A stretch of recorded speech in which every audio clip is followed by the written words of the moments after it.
ئێمە کە قسە لەوە دەکەین ئەمە پێشینەیەکی خراپە و مەترسیدارە بۆ سیستەمی حکومڕانی، بۆ ئازادی ڕادەربڕین، بۆ ئازادی کاری پەرلەمانی نوێنەرایەتی خەڵک کە لە هەرێمی کوردستان بۆ سکاڵای سەرۆکی حکوومەت پارێزبەندی لەسەر پەرلەمانتار هەڵبگیرێ.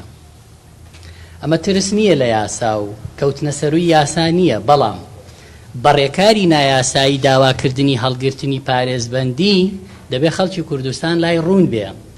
مادەی 24 لە پەیڕەوی ناوخۆی پەرلەمانی کوردستان کە باسی پارێزبەندی دەکات دەڵێ بڕگەی دووەم ئەندام ئازادی ئاخاوتن و ڕادەربڕینی تەواوی هەیە لە کاتی ئەنجامدانی کاری پەرلەمانیدا. ئەبەم هەڵگرتنی پارێزبەندی و تەسلیمکردن بە دەستگیرکردن هەر دادگانیە بۆ ویلاتان ڕوون بێ ئێستا بۆتان باسەکەم، بۆ ئەوە نییە کە ئێمە بکەوینە سەرووی یاساوە و لە یاسا و دادگا بترسین. بە پێچەوانەوە ئێمە دەمانەوێت یاسا جێبەجێ بکرێ. پەرلەمانتار کە ئازادی ڕادەربڕینی نەبێ لەسەر قسەکردن لە دامەزراوەکانی حکومڕانی، بەڕاستی کاری پەرلەمانی مانای نامێنێ. ئێمە نوێنەری خەڵکین، خەڵکێک کە ئێستا لە مانگی 5 تازە دەستکراوە بە موچەی مانگی 1، خەڵکێک کە ئێستا برسیە، موچەیت خواردووە، ژیانی تەحتیم کردووە، دەتەوێت نوێنەرەکانیشی هاواری ئەوان نەگەیەنن. ئەمەی من وتومە بێ بەڵگە نەبووە و ئێستش بەڵگەکانە خەمە بەردەستی ڕایگشتی. بڕگەی چوارەم لە مەسەلەی پارێزبەندی پەرلەمانتاران دەڵێ بڕیاری هەڵگرتنی پارێزبەندی تەنها بۆ ئەو کردە تاوانیەیە کە لە داواکەی دادوەرا هاتووە. مادەی 433 کە سکاڵای پێکراوە لە سەربەندە مادەی جەریمەی تاوانکاری نییە و ئەمە ئەگەر تۆ نەتوانی ئەو قسەی کردوتە بیسەلمێنی غەرامەی مادیە کری. ئەگەر ئامادە نەبی پارەکە بدەی 6 مانگە بێ بچیتە سجن. ئەمە جەریمە نییە، ئەم مادەیە کە تۆ بیت پێت وا بێ ئەمە کردەیەکی تاوانیە بیت پارێزبەندی هەڵبگری. پارێزبەندی بۆ کردەی تاوان بۆ جەریمە هەڵەگیرە. ئێمە جەریمەمان نەکردووە کە وتومانە سەرۆکی حکوومەت کۆمپانیا و بانقی هەیە. ئەوە بەڵگەکان ئەمڕۆ بە ڕەسمی ئاراستەی سەرۆکایەتی پەرلەمانم کردووە بۆ ئەوەی چۆن داواکاری گشتی بە ڕێکاری یاسایی خۆی لە ڕێگەی ئەنجومەنی وەزیرانەوە بۆ پەرلەمان بۆ منیش وەڵامی نووسراوی پەرلەمانم داوەتەوە کە ژمارە 6 نون 34 لە 4/4 بۆ منی ناردووە، بەڵام ئەمڕۆ جێگری سەرۆکی پەرلەمانەڵێ ئەم بەڵگانە خۆت بینێرە بۆ داواکاری گشتی. لە کاتێکا داواکاری گشتی خۆی داوای بەڵگەی لە من نەکردووە، لە ڕێی ئەنجومەنی وەزیران و سەرۆکایەتی پەرلەمانەوە کردوێتی. بۆتانە خوێنمەوە نووسراوەکە بۆ بەڕێز سەرۆکایەتی پەرلەمانی کوردستان بابەت ناردنی بەڵگە بۆ داواکاری گشتی. بفەرمونون لەگەڵ بەڵگەکانی ئەو قسانەی کە لە بەرنامەی ئەمڕۆ لە کەناڵی ئاسمانی پەیام شەوی 1/4/2014 پەخش کراوە ئاراستەی داواکاری گشتی بکەن وەک داوایان کردووە گوایە بە دواداچوونی بۆ دەکەن. بە پێی بەڵگەنامەیەکی ویکلیکس کە لە تیمی هەرێمی بنیاتنانەوە RRT لە ئەربیل وەری گرتووە، مەسرور بارزانی خاوەنداری پشکی گەورەی کۆمپانیای ستێر گروپە. ئەم ستێر گروپە پێگاتووە لە 12 کۆمپانیا و بانقێک و 10 کۆمپانیای هاوبەش و شەریکیان کە یەکێک لەو کۆمپانیایانەی شەریکی ستێر گروپە بریتیە لە کۆمپانیای کار. بانکەکەش سەر بە گروپی کۆمپانیاکانی ستێرە بە ناوی ئارتی بانک کە ئێستا پارەی نەوت لەو بانقە ئاڵوگۆڕی پێدەکرێت لە دۆلارەوە بۆ دینار. سەرۆکی ئەنجومەنی کارگێڕی ستێر گروپ کادرێکی پارتی دیموکراتی کوردستانە بە ناوی سەروەر پێداوی و سەرۆکی ئەنجومەنی کارگێڕی ئارتی بانکیش کادرێکی پارتیە بە ناوی هومێلە گەردی. هەموانیش باشە زانین داواکاری گشتی لە هەرێمی کوردستان دامەزراوەیەکی سربەخۆ نییە، بەڵکو فەرمانگەیەکە لە وەزارەتی داد و سربەدەسەڵاتی جێبەجێکردنە. سەرڕایبوونی کەسانی بەتوانا و داکۆچیکار لە مافی گشتی بەڵام لە پرسە گرنگەکانی پەیوەست بە سامانی گشتی و جوڵاندنی سکاڵا بەرامبەر گەندەڵکاران کەمترین ڕۆڵی بۆ هێڵراوەتەوە و حیزب دەستی بەسەر هەموو جونگەکانی حکومڕانی داگرتووە. ئەمە بەڵگەکانە پێم خۆشە بیبینن. ئەمە بەڵگەی ویکلیکسە، قسەی من نییە. ئەوە تەواوی بەڵگە نامەکانە.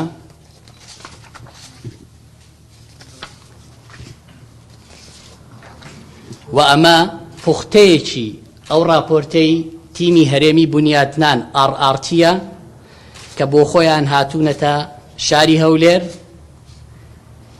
ئەم راپۆرتە و دۆکۆمنتەیان کردووە کە لە هەرێمی کوردستان بزنس چۆنە، حکومڕانی چۆنە و گەندەڵی چۆنە. باز لەوە دەکا یەکێک لە مەترسیەکانی بەردەم گەشەی ئابووری هەرێمی کوردستان ئەم گروپە کۆمپانیایە بە ناوی ستێر کە خاوەنداری پشتی گەورەی ستێر گروپ مەسرور بارزانیە. ئەوە تەفاسیلی راپۆرتەکەی ویکلیکسە. ستێر گروپ چییە و چی دەکات؟ ستێر گروپ کۆمپانیایەکە ساڵی 2002 دامەزراوە، لە گروپێک کۆمپانیا پێگاتووە کە 12 کۆمپانیایە، بانکێک سەر بەو کۆمپانیایە لەگەڵ 10 شەریک و هاوبەشی هەیە لە بواری نەوت و بازرگانی و گەشتیاری و بیناسازی و تەلارسازی و ئەندازیاری ژینگەیی و ڕاوێژکاری و دڵنیایی و لۆجستی و پاراستنی دام و دەستگاکان و هەڵگرتنی مین و هێزی کار و کارەبا و تەکنەلۆژیای زانیاری و توێژینەوە و خانوبەرە و پرۆژەکانی نیشتەجێبوون کارەکات. ئەمەتە. ئەمە هەموو ئەو کۆمپانیانەیە کە سەر بە گروپی کۆمپانیاکانی ستێرن کە بۆ خۆی دەوڵەتێکە، وەگەر داواکاری گشتی دەتوانێت لەسەر داهاتی ئەمە و سەرچاوەی داهاتی ئەمە تحقیق بکە، ئەمە لە حکوومەت دەوڵەمەندترە. ئەمانە چی ئەکەن؟ کۆمپانیایەکیان بە ناوی سان ئۆیڵە، ئەمە کاری گرێبەستەکانی نەوت کە حکوومەت دەیکا ئەمە دەیکات. کۆمپانیایەکیان بە ناوی سپیکە، تایبەتە بە کڕێن و فرۆشتنی و دەرهێنانی غاز. کۆمپانیایەکیان بە ناوی MRF بیناسازی و تەلارسازیە کە کاری دروستکردنی بینایە بۆ حکوومەت و کەرتی تایبەت. و تەنانەت زانکۆی ئەمریکی لە دوهۆک هی ئەم کۆمپانیای ستێرەیە. بەشی دروستکردنی پرۆژە گەشتیاریەکان کە ئەمە تارینی گەشتیاریەکێکە لە مەشروعەکانی و پرۆژەی پاراستن و بەردەوام نۆژەنکردنەوەی سەدی مووسڵ هەر ئەمانەیکەن کە ساڵانە بودجەیەکی زەبەلاح لە عێراق وەرەگرن. و کۆمپانیای بەرزەی سکیوریتی، تایبەتە بە سکیوریتی نادی و شوقەکان لە دووەک. کۆمپانیای بلاکڤایە، تایبەتە بە سکیوریتی نادی و شوقەکان لە هەولێر. کۆمپانیای VIP سکیوریتی، تایبەتە بە پاراستنی میوان دووشاندەکانی حکوومەت لە فڕۆکەخانەی هەولێر تا بگاتە شوێنی حەوانەوە و تەواوی هاتوچۆ هەموو ئەو کارانەی کە بە VIP یەکرێن. بانقی ئارتی کە ئەم بانقە سەر بە ستێر گروپە دەکەوێتە سەرجادەی گوڵان لە هەولێر لە ساڵی 2012 دامەزراوە، لە ئێستا کاری وەرگرتن و ئاڵوگۆڕی پارەی موچەی فەرمانبەران لە دۆلارەوە بۆ دینارەکە و مەبلەغی قازانجەکە لەوە. بەشی پێداویستیە سەربازیەکان هەر لەسەر ستێر، ئەم بەشە هەرچی جلوبەرگ و پێداویستی سەربازیە بە وەزارەتی پێشەمەکە بەشی زۆری دابینەکە و لە ڕێگەی ئەم بەشەوە بەشێکی هەیە ستێر گروپ بە ناوی سەگی پۆلیسی کە لە ڕێگەی ئەم بەشەوە سەگی پۆلیسی بە شێوەی گرێبەست دەداتە حکوومەت بۆ فڕۆکخانە و دەواازە سنووریەکان. 400 سەگی پۆلیسی هەیە کە بە گرێبەست یاوەتی بە پارەیەکی باش بە حکوومەت. کۆمپانیای شانیک، ئەم کۆمپانیایە وەک دەستگای مین کارەکات و ئەوانەی شارەزایی مینن لە لای ئەوان کارەکەن، لە وەزارەتی پێشمەرگە موچە وەرەگرن. بەشێک لەو دوای ئازادکردنی شنگال و مووسڵ و ئەو دەشتی نەینەوایە، بەشێک لە پاشماوەی تەقەمەنیەکانی داعش ئەم کۆمپانیای شانیکە بە وەریگرتووە و کاری کردووەتیایە.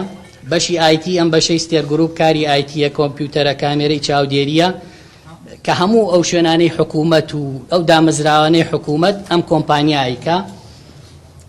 کۆمپانیای ستێرتایکە ئەم کۆمپانیایە بە بازرگانی دەرمان و بواری تەندروستی ناسراوە کۆمپانیای GIG تایبەتە بە دروستکردنی تابلۆی سەرجادە و تابلۆی هێماکانی هاتوچۆ و تەواوی گرێبەستەکانی حکوومەت لەم بوارام کۆمپانیا ئەیکا کۆمپانیای فایبەر ئۆپتیک تایبەتە بە کاری کێبڵ و وایر و کارەبا و ڕاکێشانی و ڕێکخراوی هاریکاریشیان هەیە کە تایبەتە بە هاوکاری ئاوارەکان لە کەمپەکانە و کۆمپانیای تارینێت و کۆمپانیای ئاویکانی و ستێرتاوەریان هەیە کە ستێرتاوەر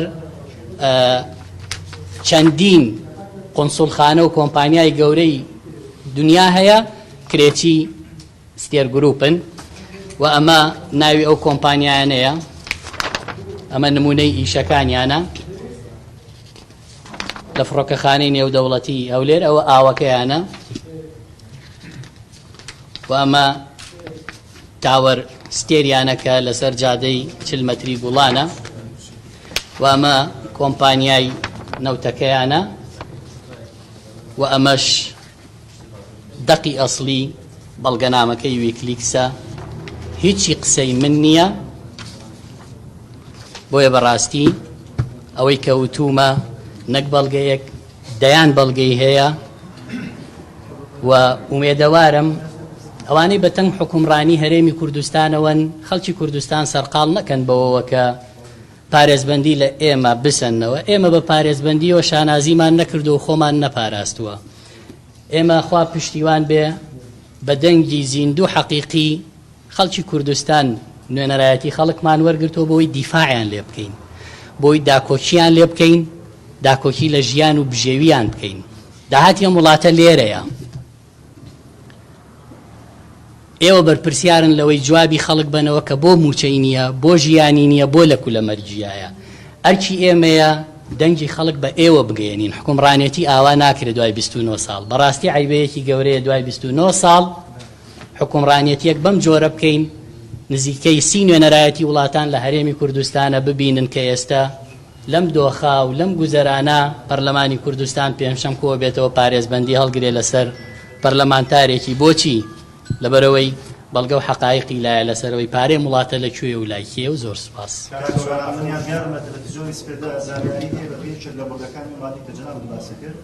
بۆ گرتنەوەی حەسانە پێویستی بە زۆرینی ئامادەبوانی پەرلەمان یعنی کە تەنانەت فراکسیۆنێکیش ئامادە دانیشتنەکەی پەرلەمان بێت دوان حەسانە لە بەڕێستان وڵاتەوە زانیاری هەیە کە 5 پەرلەمانتاری توش لە مەعادلە هەن کە حەسانان لێوە بێتەوە هەڵویست ئێوە چییە و هیچ هەڵاهەنگیرکردێک بۆ پەرلەمانتاڕە یاخود لەگەڵ فراکسیۆنە و گوسڵەکان بگەشتی من سەرەتا سوپاسی هەڵوێستی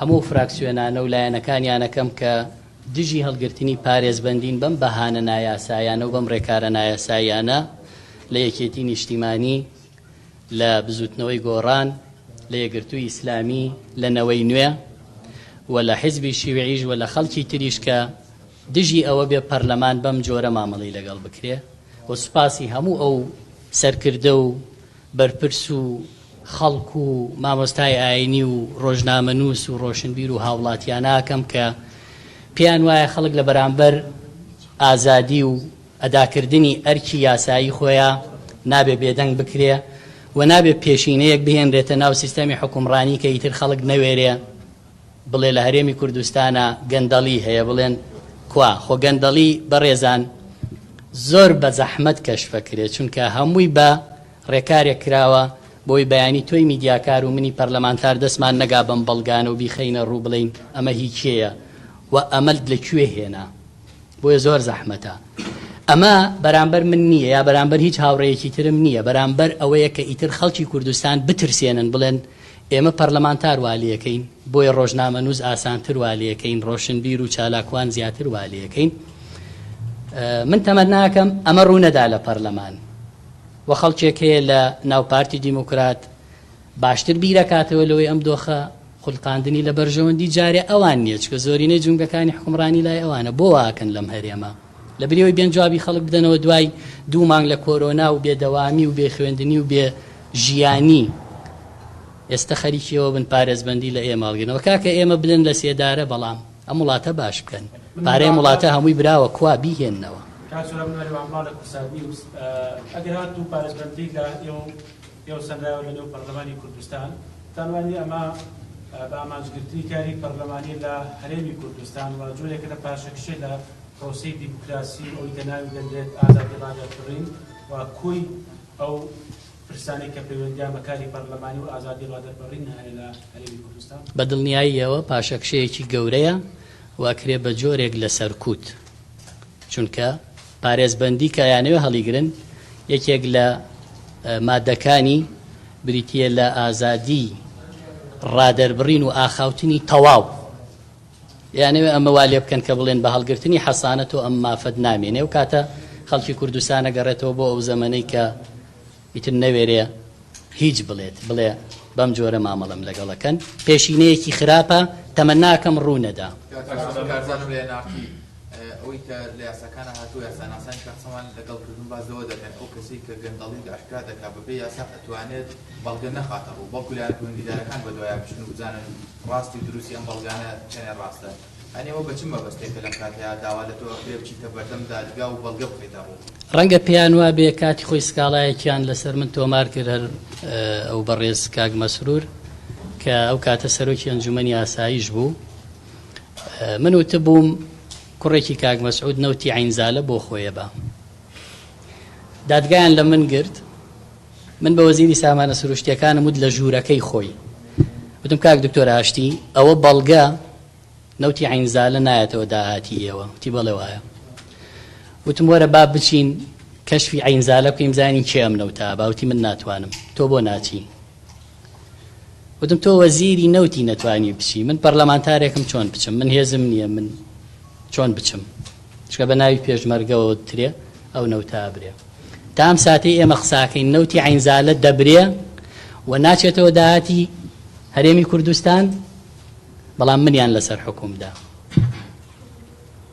بۆ لەبەرەوەی دادگای گوێی لە بەڵگەکان نەگرت. بەڵگەی ڕسمی وەزارەتی سامانە سروشتیەکان کە ئەڵێ ڕۆژانە 10,000 بەرمیل نەوت لە عینزالە دەرەهێنرێ، نایەتەوە داهاتی گشتی. ئەیکەنێتەوە خۆ ئێوای بن، ئێوە ڕۆژنامە نووس نەوتان دەسەکەوێ بە پارە بێ، نەک بیرە نەوتێکی عینزالە. لایەزال عێراقیش داوایەکە، لە بندەسی هەرێمیش نییە، لە بندەسی وەزارەتی سامانە سروشتیەکانیش نییە، بەڵام منیان پێ حکومدا. پێیان وایە ئەوە منی ڕاگرتووە ئیتر نەوێرم ڕاستی بڵێم، بەڵگە بخەمە ڕوو، ڕەنگە هۆکارەکەی ئەوە بێ کە نازام خەڵک مەشغوڵەکەن، تۆڵە لەم نەکەنەوە، ئێوە بێدەنگەکەن، خەڵک سەرکوتەکەن، هەموو ئەگەرەکان واریدە و ڕەنگە وابێت. سوودێکی بێت ئەم بەڵگانە ئەگەر بێت و دادگای گوێ لە تۆ نەگرێت بۆ کۆتایی ئەم کەیسە بە کێوە دەگات؟ ئایا حکوومەت هەرێمی کوردستان واز لە تۆ دێنن لە پارێزبەندەکە و ئەم گەندەڵێش دەشارێتەوە یانەوەتە بەدات؟ بەڵێ بە بەشێک بۆژ کۆنفەرانسا ڕۆژنەماوانی کابێژ پشتیوەیەکی دێتن بریارە سبە جبینە پارلەمانە کوردستانی بڕێ